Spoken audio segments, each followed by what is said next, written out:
Virus de varicela zoster. La varicela es una enfermedad leve, muy contagiosa, que afecta principalmente a los niños y que se caracteriza por una erupción vesicular generalizada de la piel y las mucosas. La enfermedad puede ser grave en adultos y en los niños inmunodeprimidos.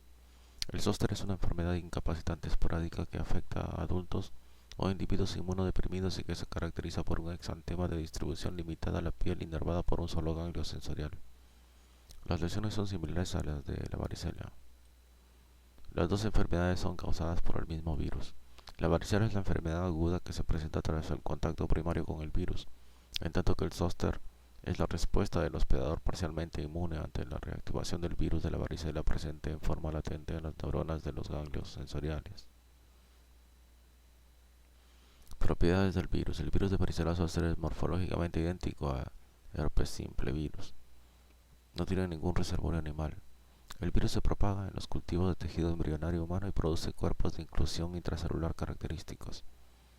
Los cambios citopáticos son más focales y la diseminación es mucho más lenta que la producida por herpes simples virus. El virus infeccioso se mantiene muy relacionado con la célula y la propagación serial se logra más fácilmente mediante el paso de las células infectadas que por los líquidos del cultivo de tejido. El mismo virus produce varicela zoster. Las cepas virales provenientes de las vesículas de los pacientes con varicela o zoster no muestran ninguna variación genética importante. La inoculación del líquido de la vesícula de zoster en los niños produce varicela. Patogenia y anatomía patológica. A. Varicela. La vía de infección es la mucosa de las vías respiratorias altas o la conjuntiva. Después de la replicación inicial en los ganglios linfáticos regionales, la viremia primaria disemina el virus y lleva a su replicación en el hígado y el vaso. La viremia secundaria, que afecta a las células mononucleares infectadas, transporta el virus a la piel, donde sobreviene un exantema característico, el edema de las células epiteliales, la degeneración hidrópica y la acumulación de líquido hístico da por resultado la formación de vesículas.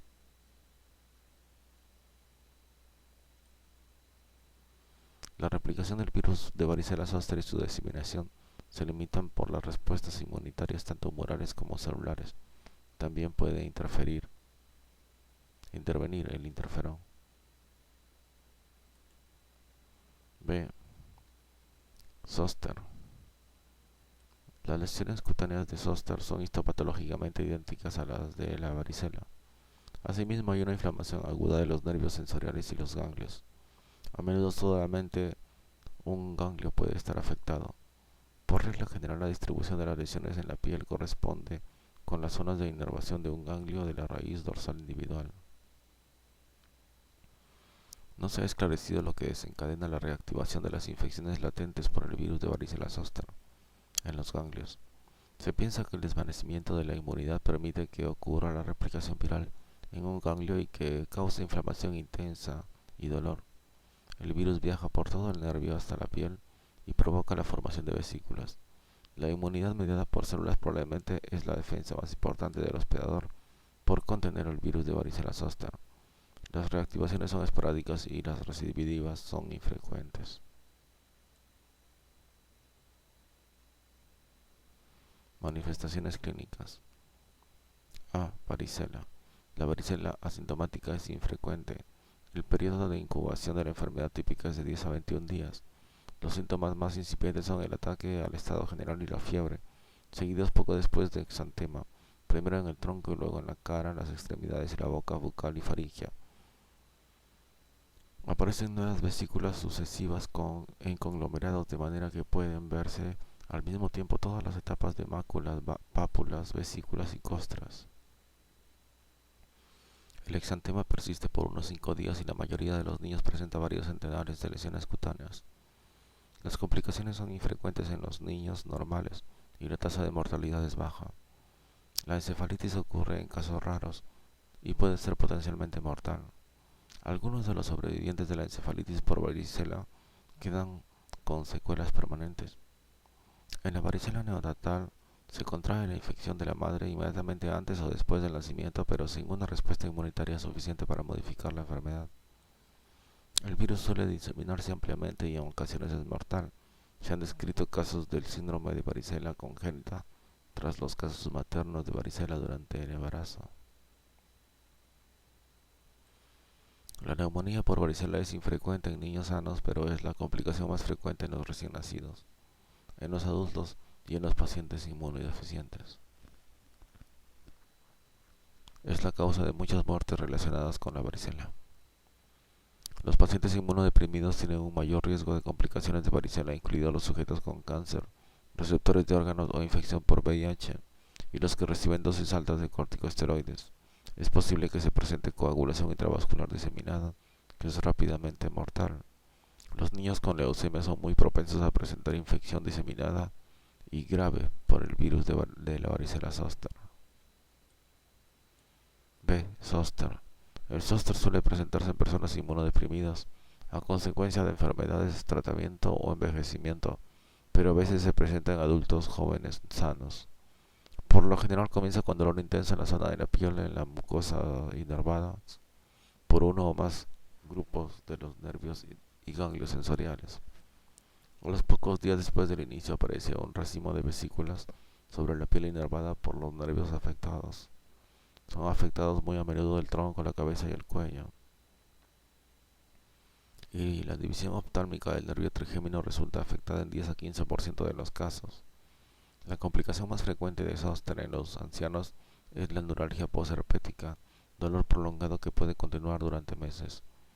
Es muy frecuente después del zóster oftálmico la afectación visceral, sobre todo la neumonía.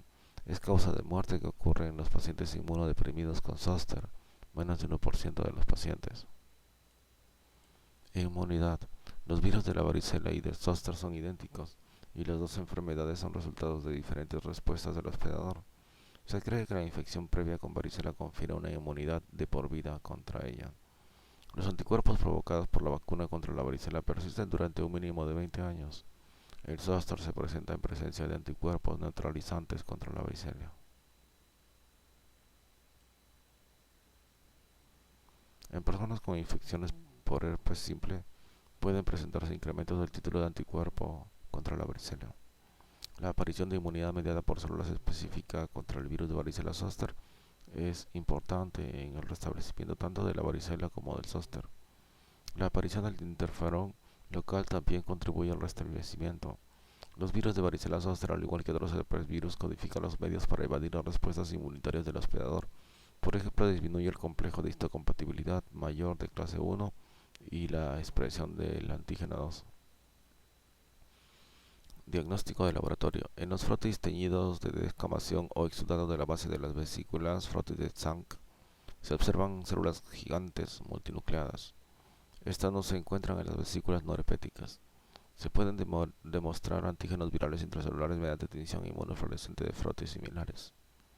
Los procedimientos diagnósticos rápidos son clínicamente útiles para el virus de la varicela zoster. Se pueden detectar antígenos específicos del virus o DNA viral en el líquido de la vesícula, en descamación de la piel o en material de biopsia. Los herpesvirus pueden diferenciarse de los poxvirus por el aspecto morfológico de las partículas en los líquidos de la vesícula analizados mediante microscopía electrónica. El virus se puede aislar del líquido vesicular en las primeras etapas de la evolución de la enfermedad utilizando cultivos de células humanas durante 3 a 7 días. El virus de varicela zoster en el líquido de la vesícula es muy lábil y se deben inocular con rapidez los cultivos celulares. Es posible detectar una elevación del título de anticuerpo específico en el suero del paciente mediante diversas pruebas, como el anticuerpo fluorescente y el enzimo inmunoanálisis. La selección del análisis dependerá del propósito de la prueba y de los recursos de laboratorio disponibles. Es importante la inmunidad mediada por células, pero es difícil demostrarlo. Epidemiología. La varicela y el zóster se presentan en todo el mundo. La varicela es muy contagiosa y es una enfermedad epidémica frecuente de la infancia. La mayoría de los casos ocurren en los niños menores de 10 años de edad. Se presentan también casos en adultos. Es mucho más frecuente en el invierno y en la primavera que en el verano en climas templados. El zóster se presenta en forma esporádica, principalmente en adultos y sin prevalencia estacional. 10 a 20% de los adultos experimentarán por lo menos un ataque de zóster durante su vida, por lo general después de los 50 años de edad. Se dispone de una vacuna contra la varicela de virus vivos atenuados. En la época previa a la vacuna, la varicela era causa de casi 4 millones de enfermedades, 11.000 hospitalizaciones y 100 defunciones por año en Estados Unidos. Desde el advenimiento de la vacuna en 1995, ha habido una reducción constante en la incidencia de la varicela. Sin embargo, los brotes epidémicos de varicela siguen presentándose en niños escolares, pues algunos niños no son vacunados y la vacuna tiene una eficacia de 80-85% de las personas vacunadas. La varicela se disemina fácilmente por las gotitas transportadas en el aire y por el contacto directo. Un paciente con varicela probablemente es contagioso, capaz de transmitir la enfermedad desde poco antes de la aparición del exantema hasta los primeros días del mismo. La infección por contacto es menos frecuente en el zóster, tal vez porque el virus no se encuentra en las vías respiratorias altas en los casos típicos. Los pacientes con zóster pueden ser la fuente de la varicela en niños susceptibles. Se ha detectado DNA de virus de la varicela zóster utilizando un método de amplificación de PCR en muestras de aire de salas de hospitalización de pacientes con varicela activa, 82%, e infecciones por zóster, 70%. Tratamiento. La varicela en niños normales es una enfermedad leve y no necesita tratamiento. Se debe tratar a recién nacidos y a los pacientes inmunodeprimidos con infecciones graves. La globulina gamma del título alto de anticuerpo contra el virus de varicela zoster, inmunoglobulina de varicela zoster, se puede utilizar para prevenir la aparición de la enfermedad de los pacientes expuestos a la varicela que tienen un riesgo elevado de presentar enfermedad grave. No tiene ninguna utilidad terapéutica una vez que ha comenzado la varicela. La inmunoglobulina estándar carece de valor debido al bajo título de anticuerpos de varicela. El laboratorio fabricante de la única inmunoglobulina de varicela zoster autorizada en Estados Unidos suspendió su producción en 2004. Sin embargo, en 2006 se introdujo un nuevo producto en etapa de investigación no autorizado. Puede solicitarse para los pacientes con más riesgo de enfermedad grave. Varios compuestos antivirales proporcionan un tratamiento eficaz para la varicela, entre ellos aciclovir, valaciclovir, famciclovir y foscarnet. El aciclovir puede prevenir la aparición de enfermedad generalizada en pacientes inmunodeficientes infectados con varicela y puede detener la evolución del zóster en los adultos. Al parecer, aciclovir no evita la neuralgia posherpética. Prevención y control. Una vacuna contra la varicela de microorganismos vivos atenuados fue autorizada en 1995 para su uso general en Estados Unidos. Se ha utilizado con éxito una vacuna similar en Japón durante casi 30 años. La vacuna es muy eficaz para activar la protección contra la varicela en niños, 80-85% de eficacia, pero menos en adultos, 70%. La vacuna tiene una eficacia de casi 95% para prevenir la enfermedad grave. Alrededor del 5% de las personas presenta un exantema leve relacionado con la vacuna un mes después de la inmunización. La transmisión del virus de la varicela es infrecuente, pero puede presentarse cuando la persona vacunada presenta exantema. Se desconoce la duración de la inmunidad protectora provocada por la vacuna, pero probablemente es a largo plazo. Las infecciones por varicela pueden presentarse en personas vacunadas, pero suelen ser enfermedades leves. En 2006 se autorizó una vacuna contra zóster en Estados Unidos. Es una versión más potente de la vacuna contra la varicela. Se ha demostrado que es eficaz en adultos mayores para reducir tanto la frecuencia de los brotes de zóster como la gravedad de la enfermedad que se presenta. Se recomienda la vacuna contra zóster en pacientes con trastornos médicos crónicos y en las personas mayores de 60 años de edad. Citomegalovirus. Los citomegalovirus son herpes virus ubicuos que son causas frecuentes de enfermedad humana. Los citomegalovirus son los agentes de la infección congénita más frecuente. La citomegalia es una infección generalizada en los lactantes, causada por una infección intrauterina y postnatal inicial por los citomegalovirus. El nombre de citomegalia clásica se deriva de la propensión al crecimiento masivo de las células infectadas por citomegalovirus. Este virus plantea un problema de salud pública importante debido a su alta frecuencia de infecciones congénitas que pueden desencadenar anomalías congénitas graves. La infección no manifiesta es frecuente durante la infancia y la adolescencia. A menudo se detectan infecciones graves por citomegalovirus en adultos inmunodeprimidos. Propiedades del virus. Citomegalovirus tiene el máximo contenido genético de los herpes virus humanos. Su genoma de DNA de 200 kbp es significativamente mayor que el HSV. Solo se han descrito algunas de las numerosas proteínas codificadas por el virus, más de 200. Una de ellas, una glucoproteína de la superficie celular, actúa como un receptor de Fc que de manera inespecífica se une a la porción Fc de las inmunoglobulinas. Esto puede ayudar a las células infectadas a evadir la eliminación inmunitaria, al proporcionar una cubierta protectora de inmunoglobulinas irrelevantes del hospedador. El principal promotor intensificador inmediato inicial del citomegalovirus es uno de los intensificadores más potentes conocidos, dada la concentración de los sitios de unión para los factores de transcripción celular. Se utiliza en condiciones experimentales para respaldar la expresión de alto grado de genes ajenos. Muchas cepas genéticamente diferentes de citomegalovirus circulan en la población humana. Las cepas tienen una relación antigénica suficiente. Sin embargo, las diferencias que existen probablemente no son factores importantes que determinan la enfermedad humana. Los citomegalovirus son muy específicos de especie y muy específicos de tipo celular. Todos los intentos de infectar a los animales con citomegalovirus humano han fracasado. Existen diversos citomegalovirus animales, todos los cuales son específicos de especie. El citomegalovirus humano se replica in vitro solo en fibroblastos humanos, aunque el virus suele aislarse de células epiteliales del hospedador. El citomegalovirus se replica muy lentamente en las células cultivadas y el crecimiento procede con más lentitud que el herpes simple o el virus de varicela zoster. Muy pocos virus se separan de las células. La infección se disemina principalmente de una célula a otra. Es posible que se requiera varias semanas para que resulte afectada toda una monocapa de células cultivadas. Citomegalovirus produce un efecto citopático característico. Se forman inclusiones citoplásmicas perinucleares, además de las inclusiones intranucleares características de los herpesvirus. Se observan células multinucleadas. Muchas células afectadas adquieren un gran tamaño. Las células citomegálicas que tienen inclusiones pueden detectarse en muestras de personas infectadas. Patogenia y anatomía patológica. Hospedadores normales. Citomegalovirus puede transmitirse de persona a persona de varias maneras diferentes y todas exigen un contacto estrecho con el material que contiene el virus. Hay un periodo de incubación de 4 a 8 semanas en niños mayores y adultos normales después de la exposición al virus. El virus produce una infección generalizada. Se ha aislado de pulmón, hígado, esófago, colon, riñones, monocitos y linfocitos T y B. La enfermedad es un síndrome parecido a la mononucleosis infecciosa, aunque la mayor parte de las infecciones por citomegalovirus es leve. Al igual que todos los herpesvirus, citomegalovirus establece infecciones latentes de por vida. Es posible que los virus se eliminen en forma intermitente de la faringe por la orina durante meses a años después de la infección primaria. La infección prolongada del riñón por citomegalovirus no parece ser nociva en personas normales. La afectación de las glándulas salivales es frecuente y probablemente crónica. La inmunidad mediada por células está deprimida en las infecciones primarias, y esto puede contribuir a la persistencia de la infección viral.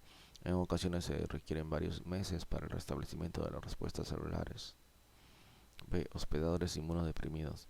Las infecciones primarias por citomegalovirus en hospedadores inmunodeprimidos son mucho más graves que en los hospedadores normales. Las personas con máximo riesgo para la enfermedad por citomegalovirus son las receptoras de órganos, las que tienen tumores malignos que están recibiendo quimioterapia y las que padecen SIDA. La excreción viral se incrementa y se prolonga y la infección tiene más probabilidades de diseminarse. La neumonía es la complicación más frecuente. Se supone que la respuesta inmunitaria del hospedador mantiene al citomegalovirus en un estado latente en individuos seropositivos. Las infecciones reactivadas se relacionan con la enfermedad con mucha más frecuencia en pacientes inmunodeprimidos que en hospedadores normales. Aunque por lo general menos graves, las infecciones reactivadas pueden ser tan virulentas como las infecciones primarias. C. Infecciones congénitas y perinatales. Las infecciones fetales y neonatales por citomegalovirus pueden ser graves. Casi 1% de los recién nacidos vivos cada año en Estados Unidos tienen infecciones congénitas por citomegalovirus y alrededor de 5 a 10% de ellos padecerá citomegalia. Un elevado porcentaje de los lactantes con esta enfermedad mostrará defectos del desarrollo y retraso mental. El virus puede transmitirse por vía intrauterina tanto en las infecciones maternas primarias como en las reactivadas. Alrededor de un tercio de las mujeres embarazadas con infección primaria transmite el virus. La citomegalia generalizada muy a menudo es resultado de infecciones maternas primarias. No hay evidencia de que la edad gestacional al momento de la infección materna afecte la expresión de la enfermedad en el feto. La transmisión intrauterina ocurre en cerca de 1% de las mujeres seropositivas. El daño fetal raras veces se debe a estas infecciones maternas reactivadas. La infección del lactante sigue siendo leve aunque crónica. También es posible que el lactante adquiera el citomegalovirus por la exposición al virus en el aparato genital de la madre durante el parto y a través de la leche materna. En estos casos, los lactantes por lo general han recibido algunos anticuerpos maternos y las infecciones por citomegalovirus adquiridas en el periodo perinatal tienden a ser asintomáticas. Las infecciones por citomegalovirus adquiridas a través de transfusiones en los recién nacidos son variables y dependen de la cantidad de virus que se reciba y del estado serológico del donador de sangre. Si el citomegalovirus se adquiere dentro del útero durante el periodo perinatal, sobreviene una infección más crónica con respecto a la excreción viral que cuando el virus se adquiere a una edad ulterior. Manifestaciones clínicas. Hospedadores normales. La infección primaria por citomegalovirus en los niños mayores y adultos suele ser asintomática, pero a veces produce un síndrome de mononucleosis infecciosa espontánea. Se estima que citomegalovirus causa 20 a 50% de los casos de mononucleosis heterófilo negativos, no Epstein-Barr virus. La mononucleosis por citomegalovirus es una enfermedad leve y pocas veces se presentan complicaciones. Es frecuente la hepatitis asintomática. En los niños más pequeños, menores de 7 años de edad, a menudo se observa hepatosplenomegalia. Se ha observado una relación entre la presencia de citomegalovirus y la reestenosis después de una angioplastía coronaria. Se conjetura que el virus puede contribuir a la proliferación de las células de músculo liso, lo cual desencadena la reestenosis. B. Hospedadores inmunodeprimidos. Hay un incremento de las tasas de morbilidad y mortalidad por infecciones primarias y recidivantes por citomegalovirus en personas inmunodeprimidas. La neumonía es una complicación frecuente. La neumonitis intersticial causada por citomegalovirus se presenta en 10 a 20% de los receptores de trasplante de médula ósea. La leucopenia relacionada con el virus es frecuente en receptores de órganos sólidos. También se observa bronquiolitis restrictiva en trasplantes de pulmonares, aterosclerosis del injerto después de un trasplante cardíaco y rechazo de los injertos renales relacionados con citomegalovirus.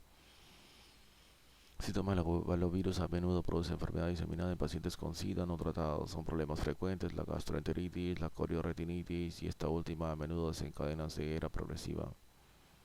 Infecciones congénitas y perinatales. La infección congénita puede ocasionar la muerte del feto dentro del útero.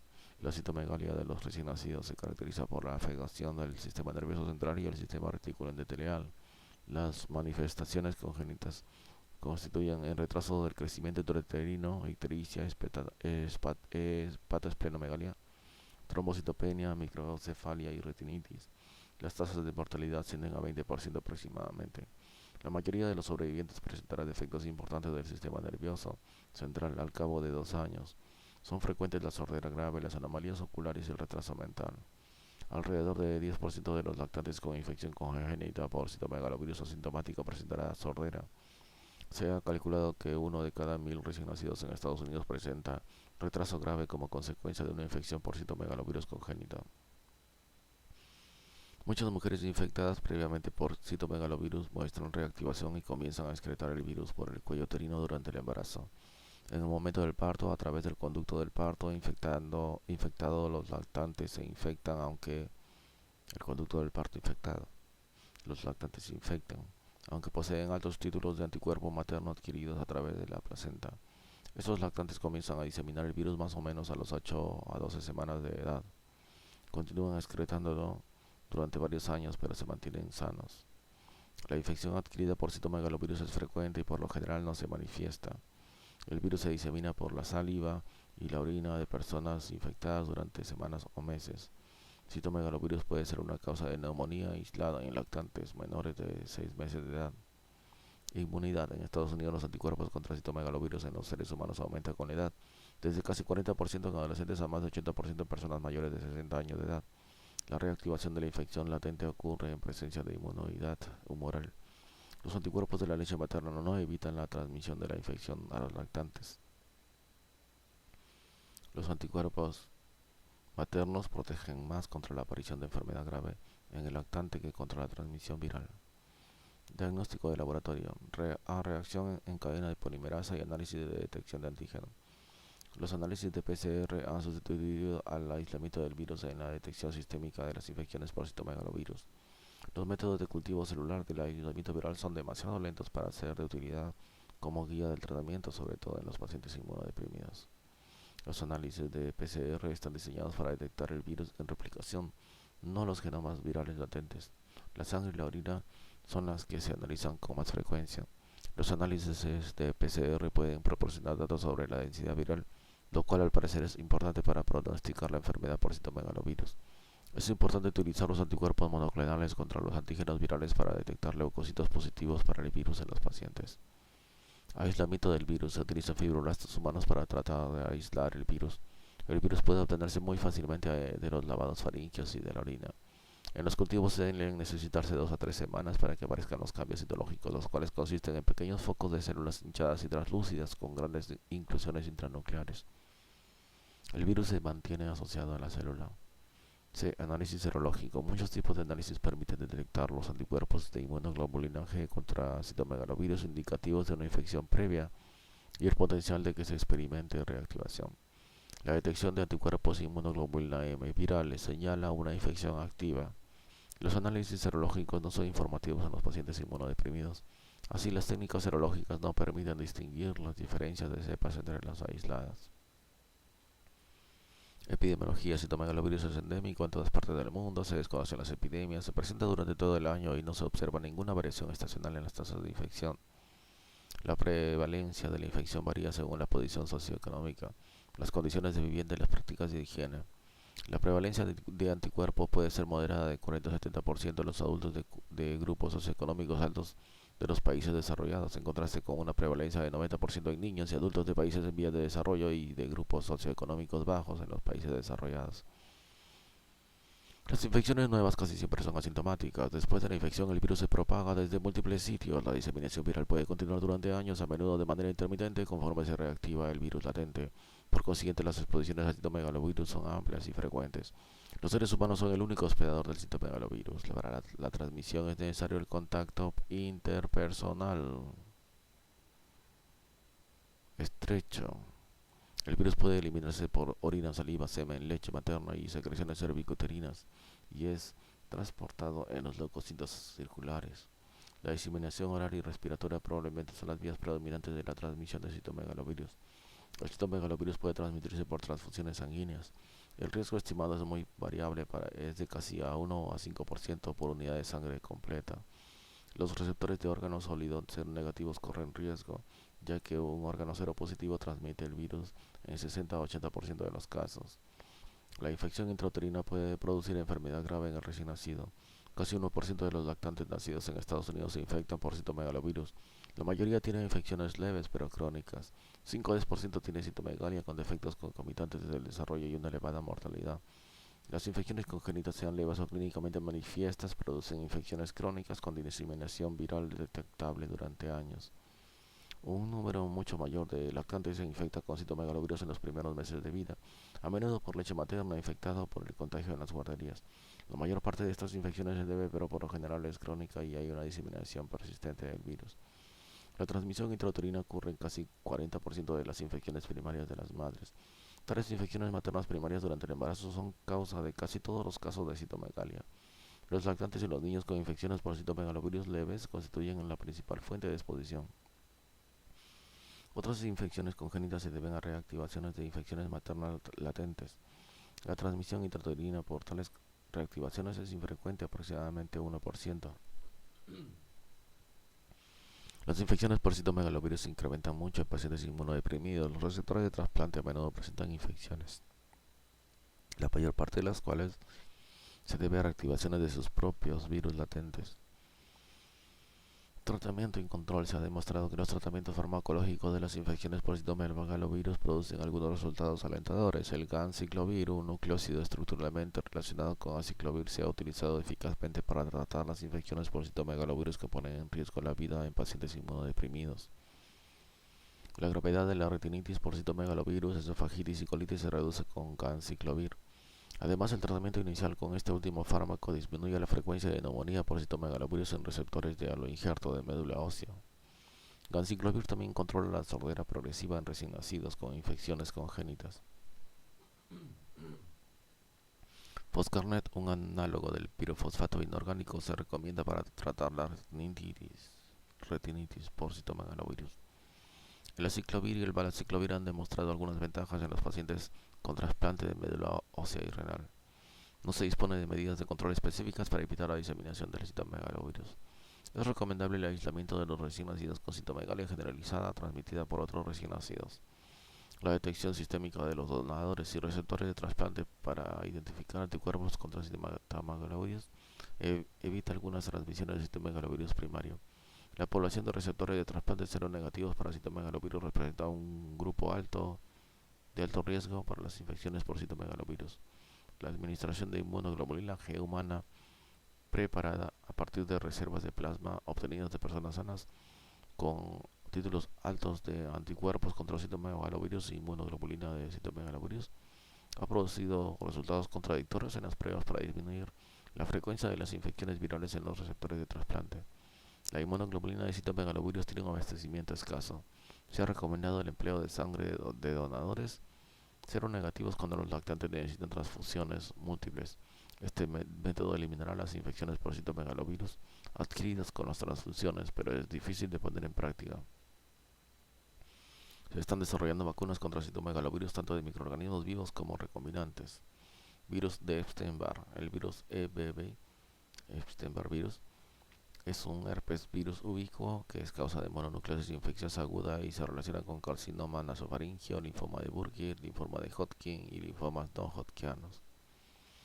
Otros trastornos linfoproliferativos en individuos inmunodeficientes y carcinoma gástrico. Propiedades del virus. El genoma de DNA del Epstein-Barr contiene alrededor de 172 kbp, tiene un contenido de guanina citosina de 59% y codifica unos 100 genes. Hay dos cepas principales de Epstein-Barr, tipos A y B. Biología del virus Epstein-Barr. La principal célula afectada por el Epstein-Barr es el linfocito B. Cuando los linfocitos B humanos se infectan con Epstein-Barr, se pueden establecer estirpes celulares continuas, lo que indica que las células han sido inmortalizadas por el virus. Muy pocas de las células inmortalizadas producen virus infeccioso. Los estudios de laboratorio de Epstein-Barr se dificultan por la falta de un sistema celular completamente permisivo que pueda propagar el virus. Epstein-Barr inicia la infección de los linfocitos B al unirse al receptor viral, que es el receptor para el componente CD3D del complemento CR2 o CD21. Epstein-Barr entra directamente en un estado latente en el linfocito, sin experimentar un periodo de replicación viral completa. Las características distintivas de la latencia son la persistencia viral, la expresión restringida del virus y el potencial de reactivación y replicación lítica. La eficiencia de la inmortalización del linfocito B por Epstein-Barr es muy alta. Cuando el virus se une a la superficie celular, las células se activan para entrar en el ciclo celular. Después se expresa una gama limitada de genes de Epstein-Barr y las células pueden proliferar por tiempo indefinido. El genoma de Epstein-Barr lineal forma un círculo y se amplifica durante la fase S del ciclo celular. La mayor parte del DNA viral en las células inmortalizadas existe como episomas circulares. Los linfocitos B inmortalizados por Epstein-Barr expresan diferentes funciones como la secreción de inmunoglobulina. Los productos de activación del linfocito B, por ejemplo CD23, también se expresan. Se reconocen varios patrones de expresión de genes virales latentes, basándose en la gama de proteínas y transcritos expresados. Estos comprenden los antígenos nucleares Epstein-Barr, como Epstein-Barr NA1, 2, 3A, hasta 3C, LP. Proteínas de membrana latentes, LMP1, 2, y pequeños RNA no traducidos, EPER.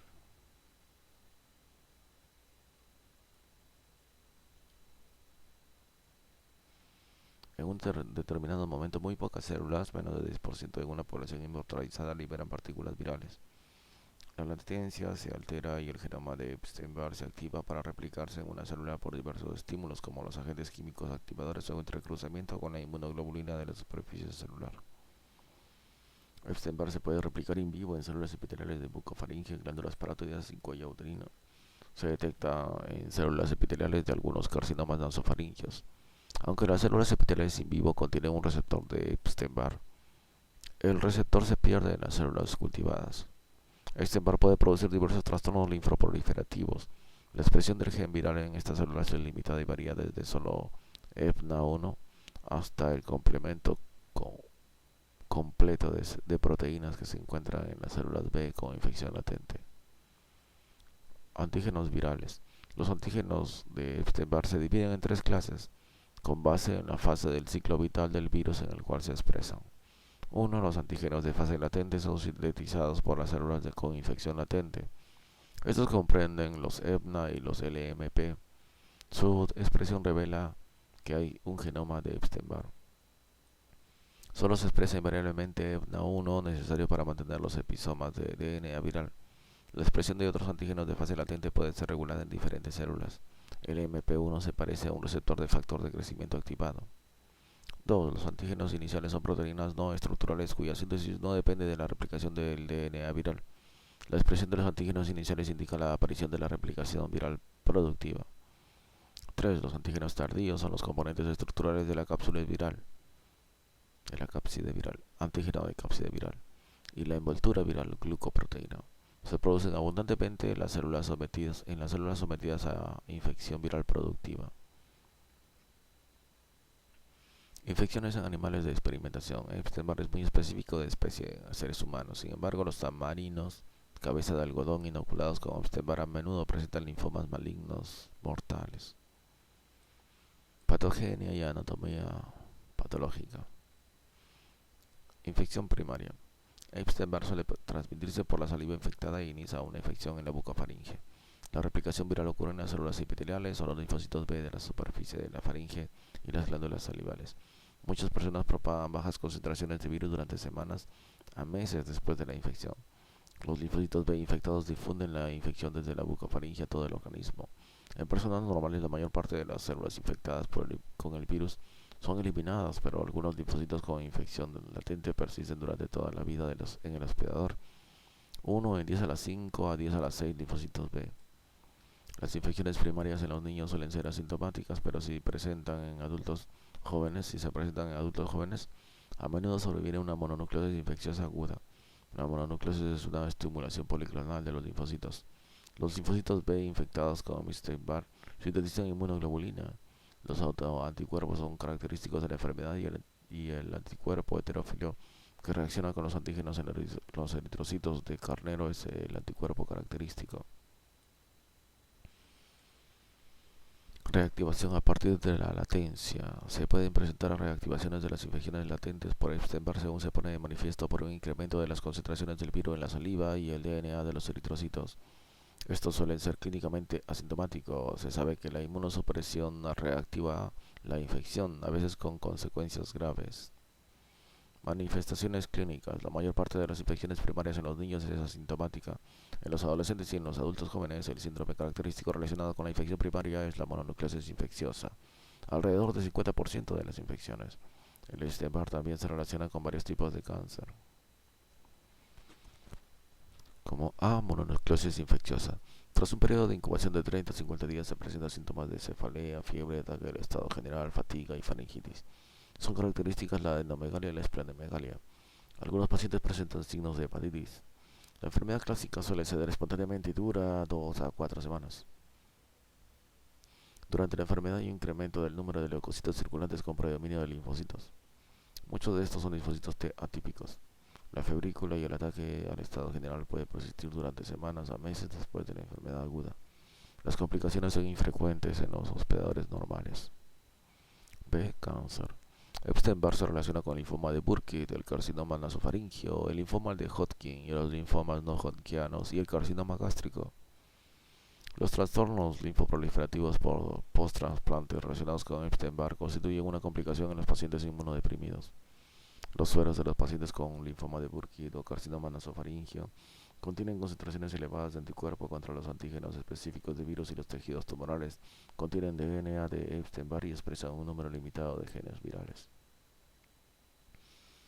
El linfoma de Burkitt es un tumor de la mandíbula en niños africanos y adultos jóvenes.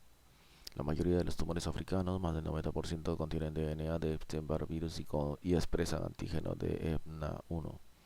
En otros lugares del mundo, solo cerca del 20% de los linfomas de Burkitt contienen DNA de Epstein-Barr. Se conjetura que Epstein-Barr puede participar en las etapas iniciales del linfoma de Burkitt al inmortalizar a los linfocitos B. El paludismo, un cofactor reconocido, puede favorecer el crecimiento del total de células infectadas por Epstein-Barr.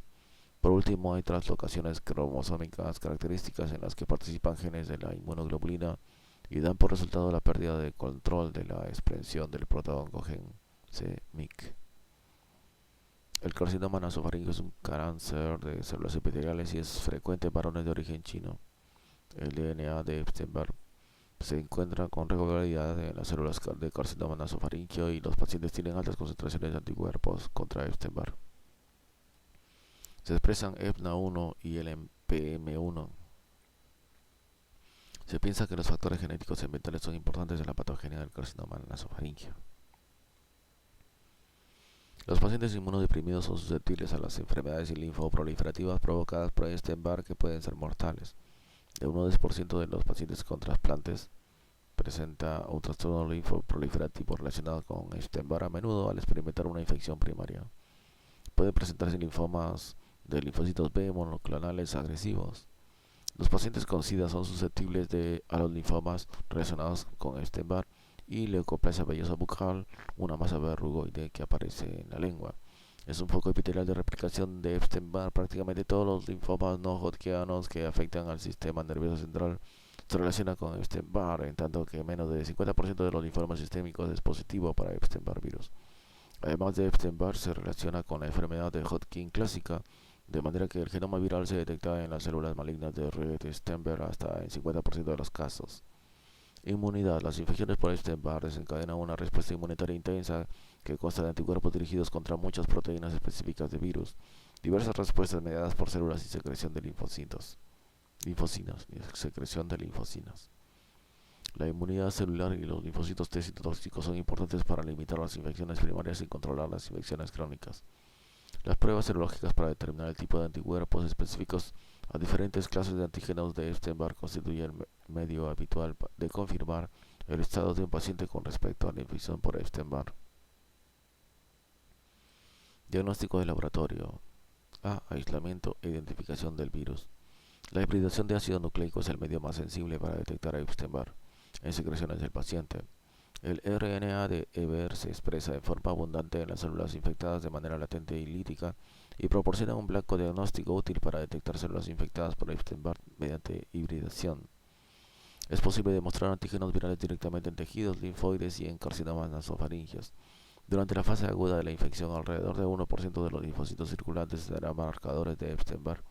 Después de restablecerse de la infección, alrededor de uno de cada millón de linfocitos portará el virus. El Epstein-Barr virus se puede aislar de saliva, sangre periférica o tejido linfoide mediante la inmortalización de los linfocitos humanos normales, por lo general obtenidos de sangre del cordón umbilical. Este análisis es laborioso y tardado, 6 a 8 semanas, exige recursos especializados y pocas veces se lleva a cabo. También es posible cultivar linfocitos B transformados en forma espontánea, a partir del DNA de Epstein-Barr de pacientes infectados con el virus. Cualquier agente inmortalizado que se obtenga se confirma como Epstein-Barr mediante la detección de DNA de Epstein-Barr virus o antígenos específicos del virus en los linfocitos inmortalizados. Epstein-Barr está presente en la saliva de muchos pacientes inmunodeprimidos. Hasta 20% de los adultos sanos también tendrán lavados faríngeos positivos para el virus. B. Análisis serológico.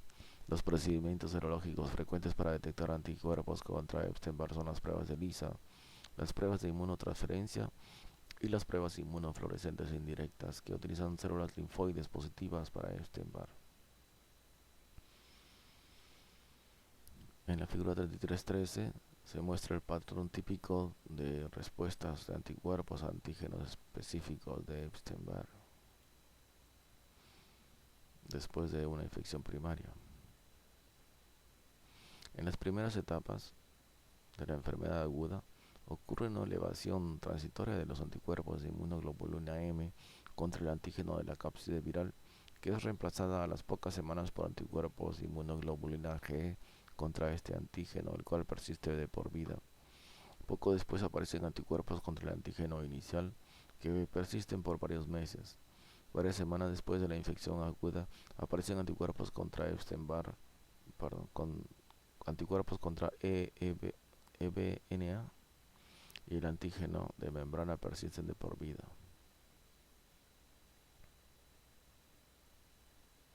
significa antígeno nuclear de Epstein-Barr virus. Epstein-Barr nuclear antígeno. La prueba de aglutinación heterófila menos específica se puede utilizar para diagnosticar infecciones por Epstein-Barr. Durante el transcurso de la mononucleosis infecciosa, la mayoría de los pacientes presentan anticuerpos heterófilos transitores que aglutinan células de carnero. Son convenientes las pruebas clínicas disponibles en el comercio. Las relaciones antigénicas occidentales proporcionan la especificidad de esta reacción heterófila. Los análisis serológicos para anticuerpos contra Epstein-Barr virus exigen cierta interpretación. La presencia de anticuerpos inmunoglobulina M contra el antígeno de la cápside viral indica una infección activa. Los anticuerpos inmunoglobulina G contra el antígeno de la cápside viral constituyen un marcador de infección previa e indican inmunidad. Los anticuerpos contra antígeno iniciales por lo general son signo de una infección viral activa, aunque tales anticuerpos suelen detectarse en pacientes con linfoma de Burkitt y carcinoma nasofaríngeo. Los anticuerpos contra antígeno de Epstein-Barr nuclear antígeno revelan una infección previa por Epstein-Barr virus. No obstante, la detección de un aumento de anticuerpos anti-EBNA indicarían infección primaria. No todas las personas presentan anticuerpos contra Epstein-Barr nuclear antígeno. La epidemiología de Epstein-Barr virus es frecuente en todos los lugares del mundo y más del 90% de los adultos es seropositivo. Se transmite principalmente por el contacto con las secreciones bucofaringeas. En países en vías de desarrollo las infecciones se presentan a una temprana edad. Más del 90% de los niños está infectado a los 6 años de edad. Estas infecciones en las primeras etapas de la infancia por lo general ocurren sin que haya ninguna enfermedad reconocible. Las infecciones no manifiestas producen una inmunidad permanente contra la mononucleosis infecciosa. En los países industrializados, más del 50% de las infecciones por Epstein-Barr se retrasa hasta el final de la adolescencia y la edad adulta joven. En casi la mitad de los casos, la infección se manifiesta por mononucleosis infecciosa. Se estima que unos 100.000 casos de mononucleosis infecciosa hay en Estados Unidos cada año. Prevención, tratamiento y control. No se dispone de ninguna vacuna contra Epstein-Barr virus. Aciclovir reduce la propagación de Epstein-Barr virus a partir de la bucofaringe durante el periodo de administración del fármaco, pero no afecta el número de linfocitos B inmortalizados por Epstein-Barr. Aciclovir no tiene ningún efecto sobre los síntomas de mononucleosis y no tiene ninguna utilidad demostrada en el tratamiento de los linfomas relacionados con Epstein-Barr en los pacientes inmunodeprimidos. La transferencia adaptativa de linfocitos T reactivos a Epstein-Barr muestra perspectivas favorables como tratamiento de la enfermedad linfoproliferativa relacionada con Epstein-Barr. Herpes virus humano 6. El herpes virus humano linfótropo T6 fue reconocido por primera vez en 1986. Los primeros aislamientos se obtuvieron de cultivos de células mononucleares de sangre periférica provenientes de pacientes con trastornos proliferativos. Propiedades del virus. El DNA viral tiene un tamaño de casi 160 a 170 kbp y tiene una composición media de 43 a 44% de guanina y citosina. La disposición genética del genoma del herpes virus humano 6 es parecida a la del citomegalovirus humano. Al parecer, el herpes virus humano 6 no tiene ninguna reacción antigénica con los otros herpes virus humanos conocidos, con excepción de cierta reactividad cruzada limitada con el herpes virus humano 7. Las cepas de herpes virus humano 6 se dividen en dos grupos antigénicos muy relacionados pero diferentes, designados A y B. El virus crece en los linfocitos TCD4. Otros tipos de células también apoyan la replicación viral, incluidas los linfocitos B y las células de origen neuroglial, fibroblastoide y megacariocítico. Las células de la bucofaringe deben infectarse ya que el virus está presente en la saliva. No se sabe cuáles células del organismo presentan una infección latente. El CD46 humano es el receptor celular del virus. Epidemiología y hallazgos clínicos. Los estudios seroepidemiológicos que han utilizado pruebas de inmunofluorescencia para anticuerpos séricos o análisis de PCR para el DNA viral en la saliva o en las células sanguíneas han demostrado que el herpes virus humano 6 tiene una amplia distribución en la población. Se estima que más del 90% de los niños mayores de un año de edad y los adultos es positivo para el virus. Las infecciones por herpes virus humano 6 suelen presentarse en las primeras etapas de la infancia. Esta infección primaria produce un exantema súbito, roceola infantil o exantema súbito. La leve enfermedad infantil frecuente que se caracteriza por fiebre elevada y exantema. La variante 6B al parecer es la causa de esta enfermedad. El virus se relaciona con convulsiones febriles. Se piensa que el mecanismo de transmisión de herpes virus humano es a través de secreciones bucales. El hecho de que sea un microorganismo ubicuo indica que debe eliminarse hacia el medio ambiente desde un portador infectado. Las infecciones persisten de por vida. La reactivación, al parecer, es frecuente en los pacientes con trasplante durante el embarazo. Las consecuencias de la infección reactivada aún no se han determinado. La reactivación del herpes virus humano 6 ocurre en casi la mitad de los pacientes que se someten a trasplante de hemocitoblastos. Estas reactivaciones ocurren poco después del trasplante y se han relacionado con retraso de la aceptación del trasplante, disfunción del sistema nervioso central y mayor mortalidad.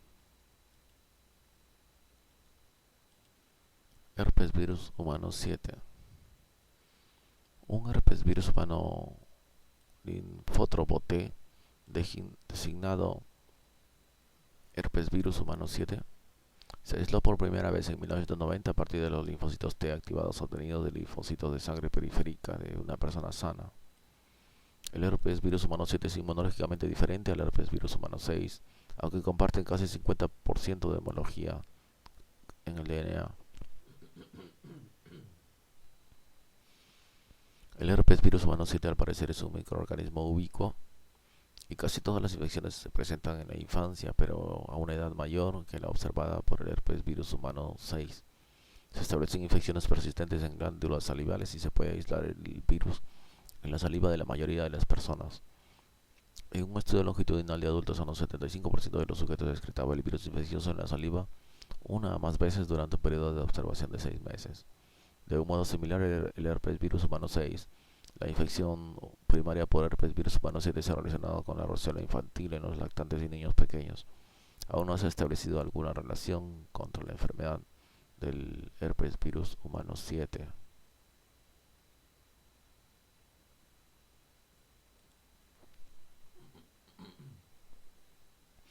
Herpes virus humano 8. Un nuevo herpes virus designado herpes virus humano 8 y también designado KSHB fue detectado por primera vez en 1994 en muestras de sarcoma de Kaposi. Kaposi sarcoma, herpes virus. Es un virus linfótropo y está más íntimamente relacionado con Epstein-Barr y el herpes virus Saimiri que otros herpes virus conocidos. El genoma Kaposi sarcoma herpes virus, alrededor de 165 kbp, contiene múltiples genes relacionados con los genes reguladores que intervienen en la proliferación celular, la apoptosis y las respuestas del hospedador, ciclina D, citocinas, receptor de quimiosina, que supuestamente contribuyen a la patogenia viral. Esta piratería molecular de genes reguladores de células es una característica notable del virus. KSHB es la causa de los sarcomas de Kaposi, los tumores vasculares de composición celular mixta e interviene en la patogenia de los linfomas que aparecen en cavidades del cuerpo que ocurren en pacientes con SIDA o enfermedad de Castleman multicéntrica. KCHB es tan ubicuo como otros herpes virus. Casi 5% de la población general en Estados Unidos y en Europa del Norte tienen datos serológicos de la infección de KSHB. El contacto con las secreciones bucales quizá es la vía de transmisión más frecuente. El virus también se puede transmitir por vía sexual en forma vertical, a través de la sangre y por medio del trasplante de órganos. Asimismo, se ha detectado el DNA viral en muestras de leche materna en África. Las infecciones son frecuentes en África, más del 50%, y se adquieren a una edad temprana. El DNA viral se puede detectar en muestras de pacientes mediante los análisis de PCR. El cultivo directo del virus es difícil e impráctico. Se dispone de análisis serológicos para medir anticuerpos persistentes contra KSHB, utilizando inmunofluorescencia indirecta, Western blot, inmunotransferencia y formatos de ELISA. Foscarnet, ganciclovir y cidofovir tienen actividad contra la replicación de KSHB. La frecuencia de nuevos sarcomas de Kaposi está muy reducida en los pacientes infectados con VIH que reciben tratamiento antirretroviral eficaz lo que probablemente refleja la vigilancia inmunitaria reconstituida contra las células infectadas por KSHB. Virus B.